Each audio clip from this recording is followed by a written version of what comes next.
From elegant dragons to lightning-fast IOMs, the world of radio-controlled yacht racing is as diverse as it is addictive. In today's episode, Len Bose and Dan Shier take us inside the sport, sharing the tactics, the tech, and the camaraderie that makes radio-controlled competition such a brilliant proving ground for racecraft. We discuss how these miniature craft deliver all the tactical intrigue of their full-size cousins, the precision and skill needed to get to the front of the fleet, and a multitude of classes and clubs around the US. If it intrigues you, then you're in good company. Racing legend Ken Reed and many other sailors are addicted to radio-controlled racing, and you could be next. Here's my fascinating chat with Len and Dan.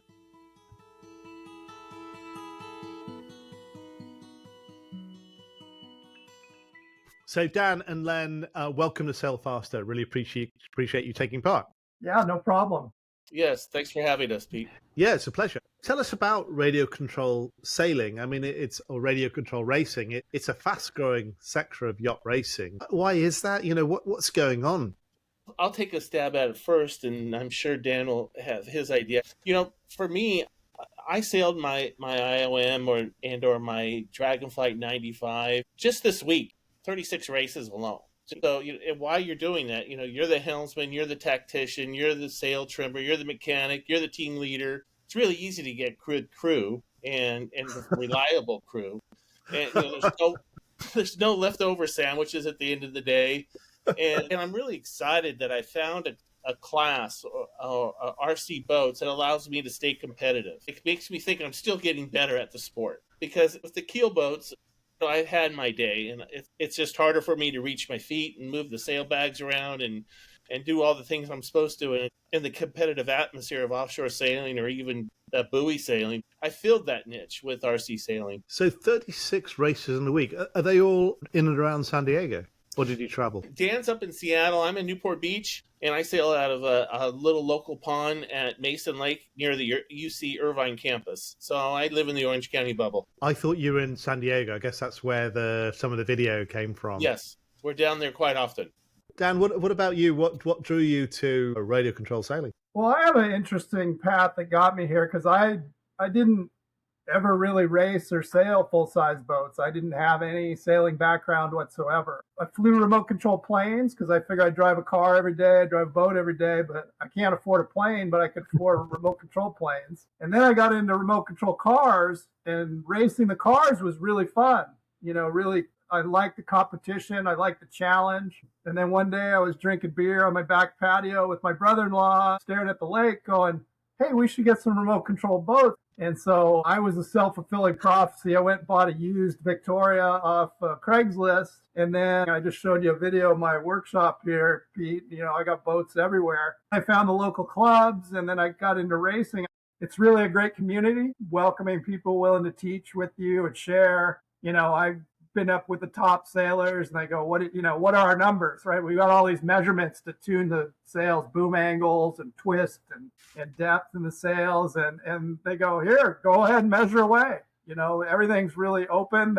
What I think is really cool, the top competitors, they go, we want everybody to get better, so we all get better, because they need people to push them also. And if they don't train up those next generations of sailors, eventually there's nobody to race. And if you really love racing and you love practicing, I think model sailing, it's not necessarily an either or thing. I think they're very complementary. I watched the high school sailors race around me here in Olympia, Washington, and the coach is out there in a boat yelling with a megaphone at them.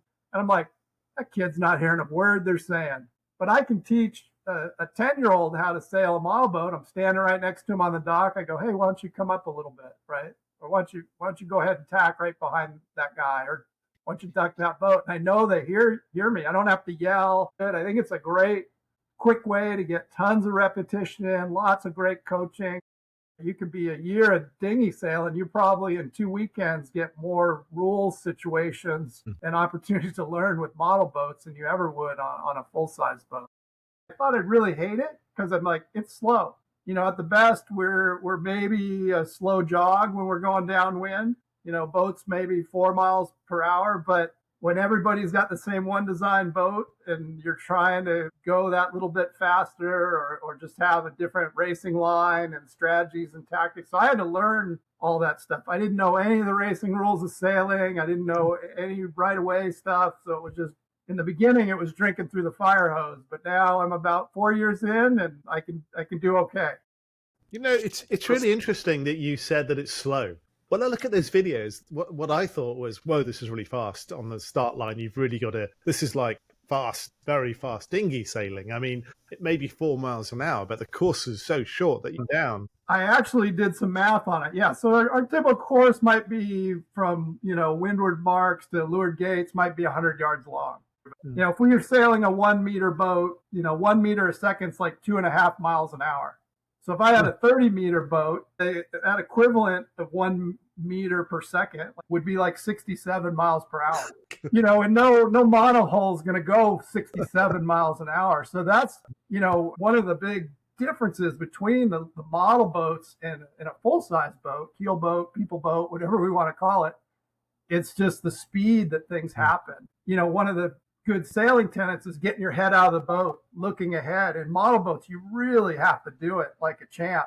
You have to be anticipating, you have to be looking ahead or to those boat interactions, to those crossings and who's got right of way and who has to keep clear. And it's really intriguing, fast thing. And like Len mentioned earlier, we race for 3 or 4 hours. You could get 20, 30 races in. And 20, 30 starts, 20, 30 bar groundings, a lot more boat interactions. I mean, dinghy sailing or PHRF sailing, you're never going to get close to the amount of repetitions that we get in the model sailing. So that's what I see as the big advantage as a learning training tool.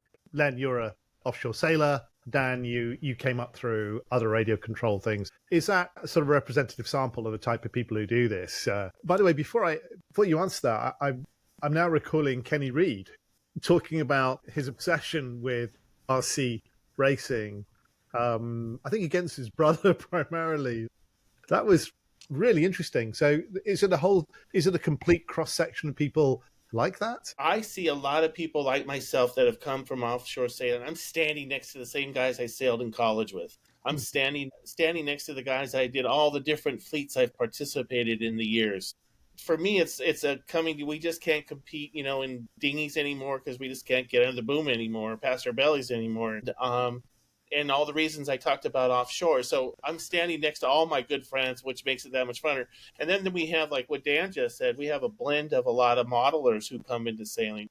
And I'd like to just back up real quickly. Dan and I are very competitive against each other. And when he tells you he just started sailing and he's kicking my butt all the time now in the DF95s, and he's just been going at it for 4 years. I mean, that's just, that hurts a little. So I got to keep practicing. I hope that answered your question, Pete. I see a blend of those two quite often. Yeah, and maybe to kind of add on to that, you mentioned Ken and Brad Reed. I've got to sail next to those guys, but I'm never going to be crew on Ken's boat, the America's Cup boat. There's no way. But I can race a DF95 with them or an IOM with them, and I'm just one of the guys, and he's just one of the guys too. I mean, and it's a great community. One of our best local sailors up here, a guy named Mike Hansau, he's never sailed full-size boats in his life, but he's one of the best model sailors around. So I think there's everything in between, and the boats are the great equalizers. You don't have to be 6 foot tall and strong. We can be young, we can be old, you can be male, female. It doesn't really matter, because as long as you can tune the boat and see the boat and move the sticks on the controller, you can be competitive. That brings up two thoughts to me. Today, I was exchanging emails with Bruce Farr. I've been a yacht broker my whole life and always got to his staff. He was emailing me with questions today. So, and what Dan pointed out about who could sail, it's beyond me why we don't have more female sailors in RC sailing. I mean, they would just destroy us out there. We all know they're better. There's no kinetics or really physical into it. So I still ponder on that thought, why there's not more female competitors in RC sailing. I was wondering about that, just looking at the videos, and I wondered if it's because boys grew up with, model boats and that sort of thing. I did have a scale yacht like that that you could only sort of set the sails in one direction. And I took it to our local little lake, which if anybody's from Wales will know, it's called the Nap at Penarth in South Wales, and launched it in the water. So I was probably about 7 or 8 years old, terribly excited. It went straight under the first pedal boat there, completely mashed it up and crushed it. So I've got, sort of tugging at the old heartstrings here when I learn about this. But can we talk about the boat classes? I mean, I'd heard of the sort of DFs 65s and 95s, and then you have the international 1 meter, the IOM. Are those the main competitive classes? Yeah. Len and I are both the president and vice president of American Model Yachting Association. So that's kind of the national governing body. And under AMYA, we try to organize all the classes and help all the clubs and classes. We have about 34 on the list, but probably 10 of them are the most active and most competitive. The two biggest ones are the international 1 meter class, which can you see the green boat over? No. Over there? Maybe I'll twist the camera a little bit. But the international 1 meter, the 17 boat back there, is the international 1 meter. And that's a true international class. So sailed all over the world. We do regionals, nationals in the United States. We have 8 regions around the United States, nationals. We also have lots of club sailing. So that's kind of how we're organized. There's a lot of local clubs. Maybe that's the equivalent of a local yacht club. But maybe you want to go travel to a regatta, either go charter a boat or tow a boat there and race. Sorry to interrupt you. I just was interested. So you can actually charter them? Yeah, a lot of times guys will travel, sometimes go on an airplane. And I travel with the 17 boat. I put the hull in a hard-sided golf case, and I put the sail rigs in a surfboard bag. So I look like a weird surfing golfer when I'm traveling through the airports. So it's kind of comical. The DF95, which is probably the biggest class in the United States, in the world, if I had to guess. They do a global championships taking place in South Africa. They follow the same model, regionals, nationals, all over the world. And then usually world championships, you go represent your country. Some of the other classes, there's a RC Laser class, so kind of one sail. So that's a kind of interesting boat, but it's all in one kit. Sailed primarily, at least in the United States, kind of more on the East Coast and maybe down in Texas a little bit. That was designed by a guy, John Amale, and out of New York. So they'll sail those in Central Park also. I think you can go up and rent those if you're traveling in New York. Most model boat sailing is all one design. Is it a very strict one design? 95 is absolutely restrictive one design. No modifications whatsoever. You build the kit the way it's designed in the instructions. All the sails are the same size. So that DF95 class, I think that's one of the things that made it really popular. Plus, cost is cheap. Boats were about $500 for everything: radio, sails, and the boat. I watched the IOM Worlds, which I think were in Gladstone Marina, somewhere in Australia. Yeah. The competitors, they were Americans, but they're also French and New Zealanders and Australians, obviously. Yeah. I was quite surprised at the distance that people had obviously traveled to go to the Worlds. And by the way, that video is beautifully done. It's like you're watching an IC37 class. As I said earlier, Len, they got graphic overlays and that sort of thing. A couple of commentators. It was really professional. They did a fantastic job of supporting that. They really got the whole town to get behind it. Heck, after watching those videos, I was ready to move to Gladstone and start a new family. I'm really intrigued, obviously, by the similarities and differences. Would you say it's basically sailboat racing scaled down, or are there significant differences in strategy and tactics around the race course? Tactics-wise, it's very similar. It's almost identical. It's like covering mod shifts, reading the shifts. It's all the same. And you even heard Ken Reed talk about it in your interview with him. You win the start, you hit the first shift, and then cover. And, always stay between your competitors. And you interviewed Steve Hunt, and he's a great coach. We all know that. And I took his lessons about how to duck properly and see the situation coming and not doing that hard duck. So trying to put that in my mind and doing proper ducks like Steve explained. And Len, I've got to ask you about that. Okay. When I'm watching the video, surely ducks are the hardest thing to estimate, because it's hard enough when you're in the boat and you're trying to figure out if somebody's going to cross you or you're going to need to duck them.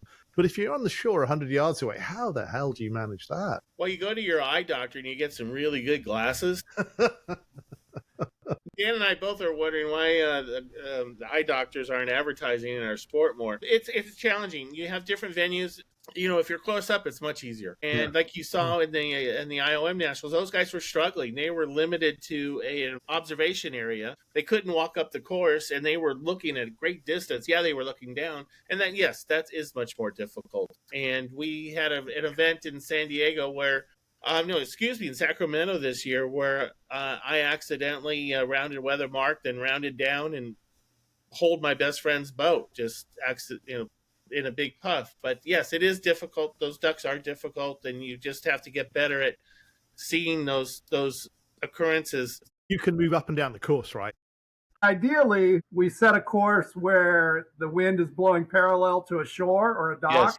Yes. In that scenario, the buoys marks are never more than 20, 30 yards away from you. And you walk with the boats, because being close and seeing is an advantage. If you try to sail long distance, now your eyes, as Len mentioned, came into play. But it's kind of similar to golf, right? We go to different locations. They have different conditions. Some are on a dock, some you're walking on the shore. And those are all different challenges to overcome in racing, which I think's kind of cool. I think you started out asking what are the differences. And the biggest thing is you're not on the boat. The feeling pressure in a tiller, you're not going to feel that on a model boat. You're not going to sense heel. So you look for other cues. It's all your eyes. That's your sense. So you look at how far the boat's heeled over. It's power, whether I can come up or not. You talked about ducking and estimating. There's water lines. You can look at the water line of the buoy. You can look at the water line of the boat and start doing that. So these are all skills that develop over time. There's other clues you can look at. There's other boats. There's ripples on the water. You can see the wake of the guy in front of you to judge distance. So you have to factor all that into your supercomputer, and then make some decisions really fast, because your boat's moving a boat length every second. Len, you said something really interesting earlier. If I heard it right, you said that what you'd learned from RC about covering the fleet helped you with your Harbor 20. Is that what you were saying? It's the repetitiveness of setting up for the start. If you're doing this over and over and over again with RC sailing, I come back out on the Harbor 20 fleet. We got some pretty competitive people here in Newport Beach in that class. And you're reminded again, stay away from the boats that are bunched up. You're reminded again about the ducks. So there's a lot to be transferred. You're seeing it from a different perspective. But sometimes for me, that's when it makes it click in my mind. Oh, I should be doing this. I mean, for example, I learned from RC boats, you have a pinned in start and you plan on winning the pin, and all of a sudden the wind even goes further to would probably be like the left, and now you're not even laying the starting line to even make it to the pin. So why not you just bow down, go start hauling the mail for that area, tack and cross the fleet right away instead of struggling on the line to lay the pin. So there's been a lot of things I've learned from just a different observation point. Another thing, Pete, is I've never spent so much time learning the rules better. I mean, big boats, I stayed out of the protest room for almost all my life. Very few protests. But it's not that I'm protesting more people now. It's just you're going 40 miles an hour, so to speak, in a little teeny course. So you get more active with the rules. And the funny thing is that there's a lag time with your brain. You're going 40, you're in a short little course. You see the situation on the water. Now it's got to make it to your head. Then you got to realize in your head what just happened. Then you got to find the rule. And that's been challenging for me. I mean, I was asked at the pond in San Diego, well, Len, why didn't you protest at that point? And I mentioned to this one guy, Jess Atkinson, I go, I don't even know what I saw yet, Jess. Well, give me a minute. Are the racing rules of sailing exactly the same? Not exactly, but very similar to you. Why even bring up the differences? Well, only one, really. It's 4 boat lengths instead of 3, right? That's a good point. And you have different hails.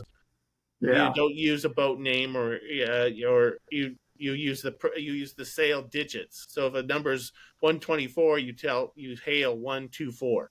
Thinking about how you tune these boats, how much can you adjust actually on the water versus on shore?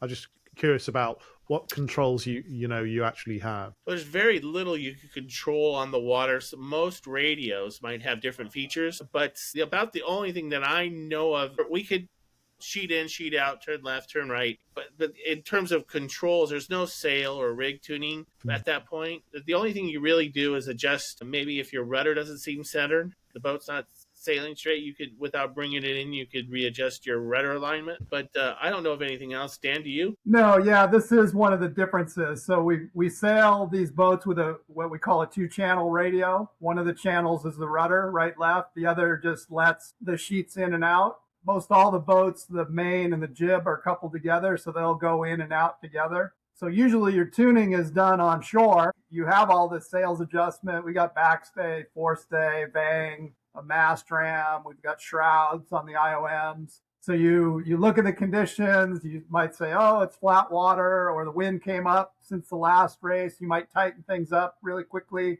before, but you're making an estimate at the beginning of that race and hope that those conditions stay the same through the entire race. Some people tweak their boat every race, like they pull it in and out. They're looking at it, they're staring at it, they're tweaking little things, trying to get little more improvements. And some guys, once they feel the boat's working well, they don't touch it for the rest of the day. So it depends what kind of sailor you are. Probably the other real similarity, I think balance is king.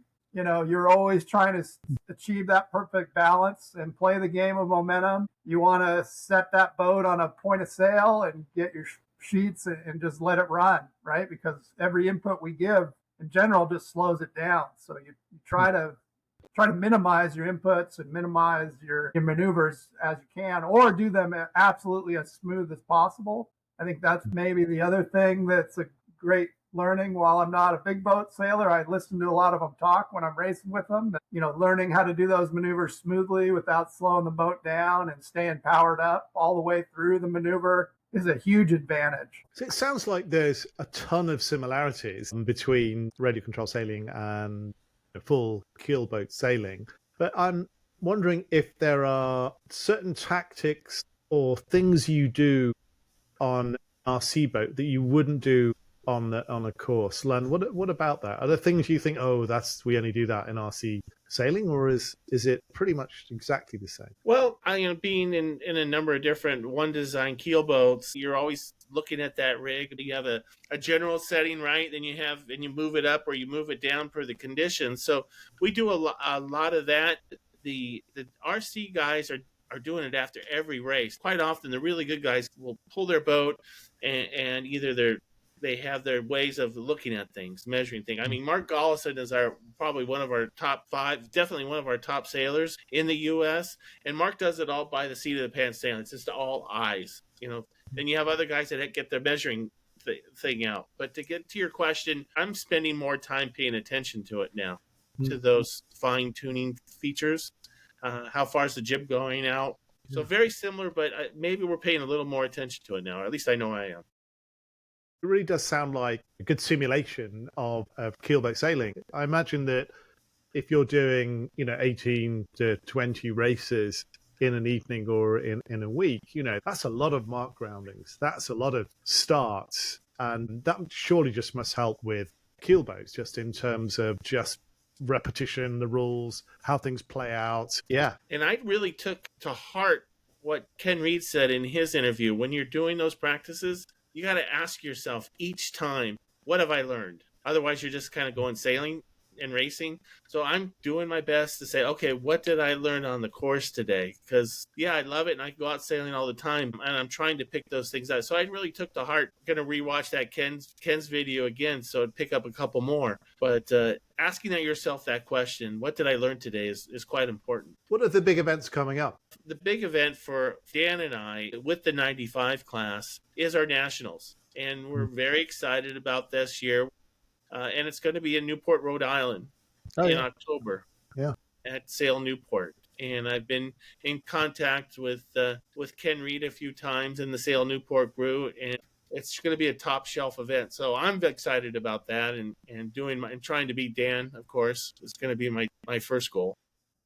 That's the DF95 Nationals. Right. As I mentioned earlier, we do regionals DF95 class does a regional in every region, so we have 8 coming into that. We also do travelers trophies with those. I'm traveling to Maryland in August, so next month wow. Good for you. to sail in the Region 2 IOM regionals. IOM class is doing a Continentals this year down in Corpus Christi, Texas. And we've done IOM races down there in Corpus Christi in 20, 30, 40 miles an hour wind, big waves, big chop. And that'll draw in some international contenders. IOM class actually did their first IOM kind of regional, I'd call it, in China this year. So the sailboat RC guys out of Croatia was, I think, pretty instrumental in making that event pull off. And we have classes like we have a Star 45 doing a nationals coming up here, and that's a kit boat. It's built out of wood, kind of a flat bottomed boat. I think it can get planing going downwind.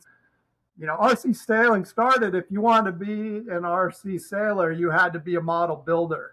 And same with RC airplanes, but as manufacturing technologies have gotten better, and some people like this and others don't, but now you can buy a lot of what they call ready-to-run boats, where you're basically just doing some minor assembly steps, putting batteries in it and going. So some of the classes are like that, but some are still scratch built. The IOM here, which is a fiberglass boat, there's guys that build wooden versions of those, you know, like strip cedar planks one at a time, gluing them together on a strong back.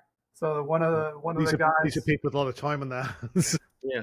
You know, there's a guy here in Seattle. He does one every winter, and I'm like, man, it is so much work. And then he just turns around and sells it and does another one. I think I want a little more volume in the bow, and he tweaks his design and buys new strong backs, laser cuts them out, and builds a boat over the winters. He's got a phenomenal workshop. It's like carpeted. He's got a refrigerator. He's got a big TV on the wall. So I think he just lives in his garage. Pete, I had an interesting observation this year.